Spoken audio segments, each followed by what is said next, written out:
Okay, good morning. Welcome to FamilyMath1136. FamilyMath1136. So we're going to play around with something I was reminded of by Ole Peters this week. I think we actually did a project on this a long time ago, but it's something called Polya's Urn, and it's a neat idea.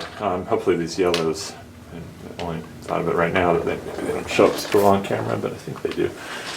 You have two different color blocks in an urn. We're going to put them in a bag. And what you do is you reach in, pick one out at random, and then let's say you drew an orange one out.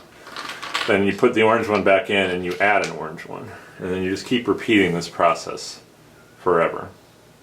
Okay.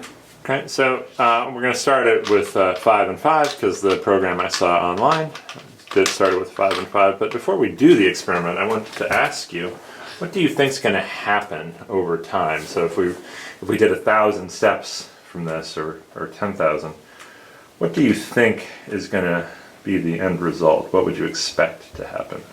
I think either there's going to be a lot more orange than yellow. There's going to be like 99% orange or 99% yellow. And then there might be a rare case where if you get up past the 1,000 steps, they might be equal half and half. Okay, but you think it's gonna go to being overweighted one way or the other? Yeah, because if you added an orange, then the probability of drawing an orange increases, and so you'd be more likely to get more, and then eventually you're gonna have an almost zero chance of drawing a yellow. Okay, interesting. All right. That's great.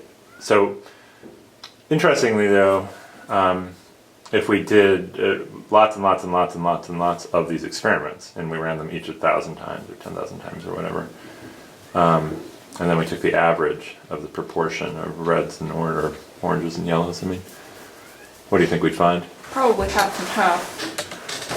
Because if you start with the same amount of each, then each has the same chance to be drawn at first, and then sort of the first few steps determine which way the simulation goes. Okay, so this is really interesting intuition from you. You think averaging over a lot of experiments is going to produce a 50% average. Yeah. But you think what will happen in individual experiments? There's going to be almost 100% of one color. Okay.